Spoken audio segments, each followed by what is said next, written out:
दुनिया नींद में डूबी होती है। कुछ स्टेशन ऐसे होते हैं जो जागते हैं, इंतजार करते हैं अपने अगले शिकार का। दोस्तों, ये कहानी है राजीव और शालिनी की, जो एक रात एक सुनसान स्टेशन पर उतरे, लेकिन उन्हें नहीं पता था कि उनका ये सफर जिंदगी भर का सबसे डरावना अनुभव बन जाएगा। शिवनाथपुर रोड, एक नाम जो शायद नक्शों से मिट चुका है, लेकिन उन लोगों की चीखों में अब भी जिंदा है जो वहां आखिरी बार देखे गए थे। धीरे धीरे रात गहराती जा रही थी और उस स्याह रात को चीरती हुई एक ट्रेन तेजी से दौड़ रही थी। आमतौर पर रातें शांति से भरी होती हैं, लेकिन वो ट्रेन जैसे किसी डरावने रहस्य को अपने साथ ले जा रही हो। ट्रेन के अंदर बैठे राजीव और शालिनी बेहद बोर हो चुके थे। क्यों ना होते, वो ट्रेन जो शाम 5 बजे पहुंचनी थी, रात के 2 बजे तक भी स्टेशन पर नहीं पहुंची थी। शालिनी झुंझलाते हुए बोली, ये इंडियन ट्रेन भी ना, पक गई हूँ राजीव यार।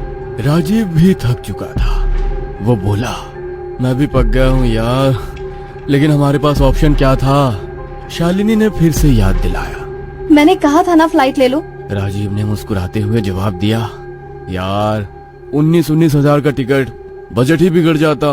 शालिनी ने खिड़की से बाहर देखा और फिर थोड़ी असहज होकर बोली, आज कुछ अजीब लग रहा है। डिब्बा इतना खाली क्यों है और ये ट्रेन इतनी रुकी क्यों है इतनी देर से?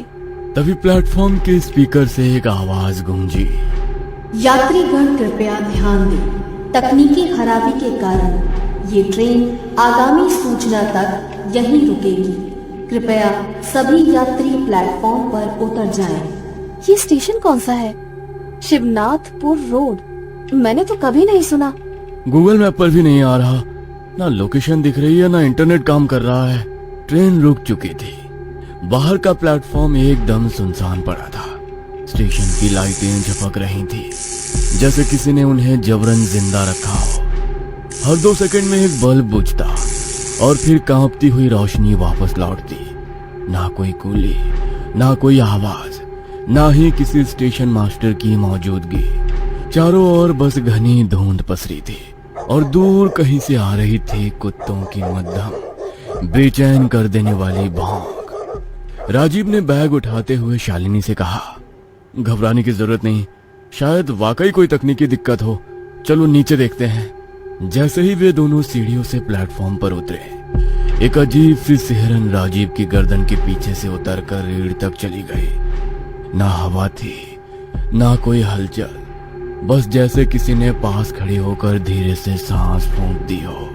अगले ही पल ट्रेन की सारी लाइट्स एक झटके में बंद हो गई और जैसे कोई सपना आंखों से फिसलता है, पूरी ट्रेन अंधेरे में लीन होकर गायब हो गई। राजीव और शालिनी एक दूसरे को देख रहे थे, स्तब्ध, जमे हुए और पूरी तरह अकेले। उनके पीछे अब कोई ट्रेन नहीं थी। सामने एक सुनसान स्टेशन, जिसकी दीवारों से धुंध रिस रही थी। शालिनी की आंखें डरी हुई थी, उसकी आवाज कांपी। राजीव, ट्रेन कहाँ गई? तुमने देखा? वो ऐसे कैसे जा सकती है? राजीव ने बोलने की कोशिश की, लेकिन गले से बस सूखी हवा निकली। उसने चारों ओर देखा। ये जगह सही नहीं लग रही है। राजीव, देखो वो क्या है प्लेटफॉर्म के दूसरे छोर पर। राजीव ने नजर दौड़ाई। धुंध के बीच एक छोटी बच्ची खड़ी थी, सफेद मैला कपड़े पहने। उसके हाथ में एक जली हुई डॉल थी, चेहरा अध जला और आंखें जैसे किसी गहराई में डूबी हो। ये बच्ची कौन है? इतनी रात को अकेली? बच्ची ने एक पल के लिए राजीव और शालिनी की ओर देखा, फिर धीरे धीरे धुंध में पीछे हटने लगी और अगले ही पल गायब हो गई। लेकिन उसकी डॉल अब भी प्लेटफॉर्म पर खड़ी थी और उसमें से धुएं की हल्की लकीरें उठ रही थी, जैसे वो अभी अभी जली हो। ये क्या हो रहा है? ये सपना है या हम किसी मुसीबत में फंस चुके हैं? वे दोनों हक्के बक्के खड़े थे। कुछ समझ नहीं आ रहा था कि अभी अभी जो हुआ वो असल था या कोई भ्रम। और जैसे ही वो सोचने लगे, स्टेशन पर एक और अजीब चीज हुई। अचानक से कई लोग स्टेशन पर उतरने लगे, सूटकेस, बैग और पोटलियां उठाए हुए। लेकिन ये लोग कुछ अजीब थे, जैसे बिना आवाज के चल रहे हो, जैसे उनकी मौजूदगी हवा में ठंडक फैला रही हो। राजीव और शालिनी स्तब्ध रह गए। इतनी देर तक वो स्टेशन वीरान था, अब अचानक इतने लोग कहां से आ गए? राजीव उन्हें घूरता रहा, लेकिन शालिनी की नजर एक चीज पर ठहर गई।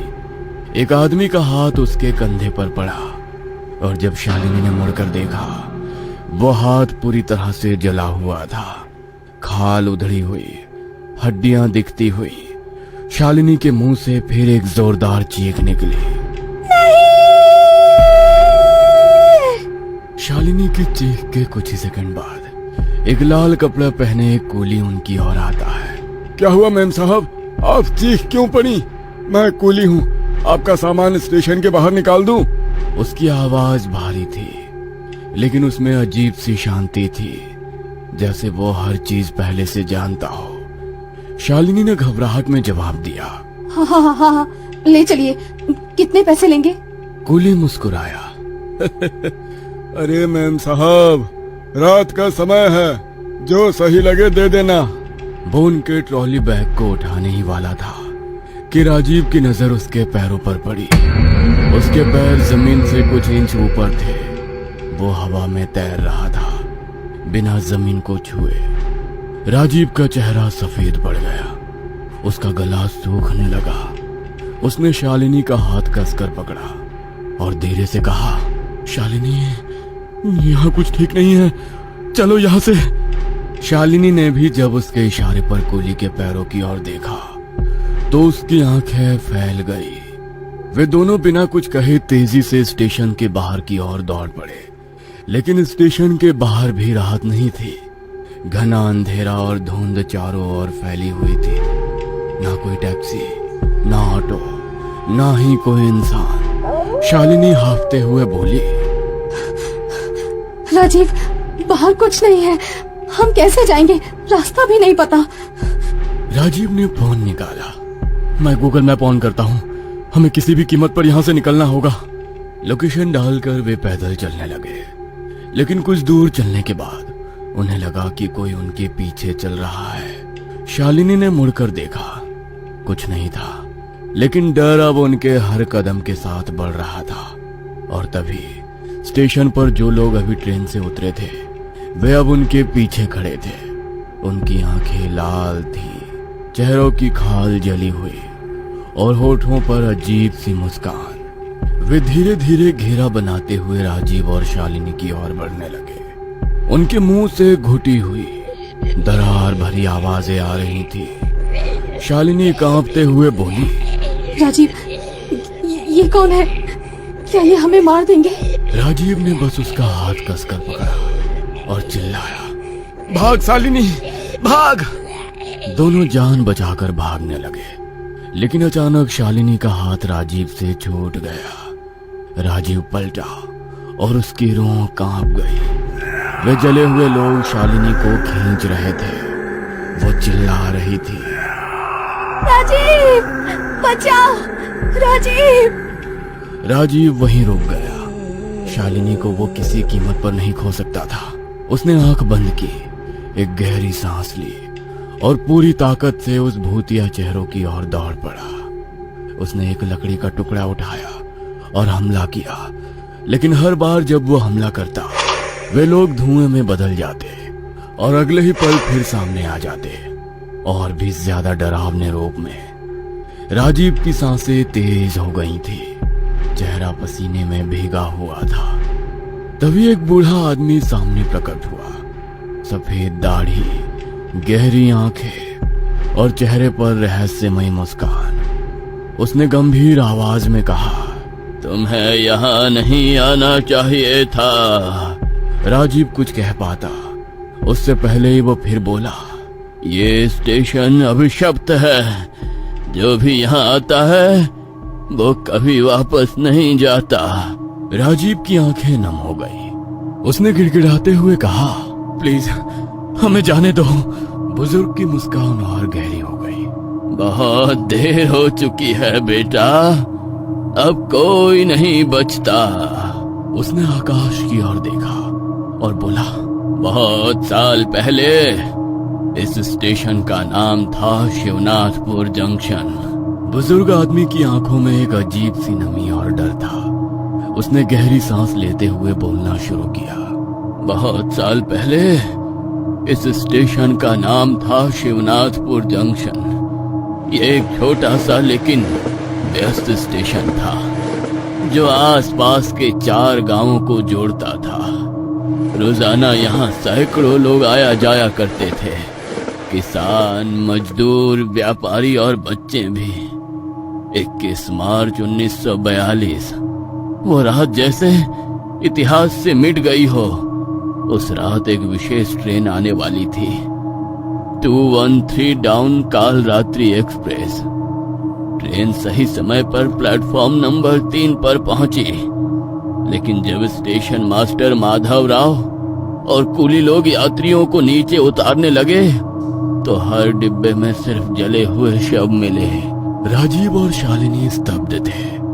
बुजुर्ग की आवाज कांप रही थी, पर वो बोलते रहे। डिब्बों से धुआं निकल रहा था, अंदर से किसी और ही दुनिया की चीखें आ रही थी। कुछ कुलियों ने बताया कि खिड़कियों पर जली हुई उंगलियों के निशान थे, जैसे कोई बाहर निकलना चाहता था, लेकिन बच नहीं पाया।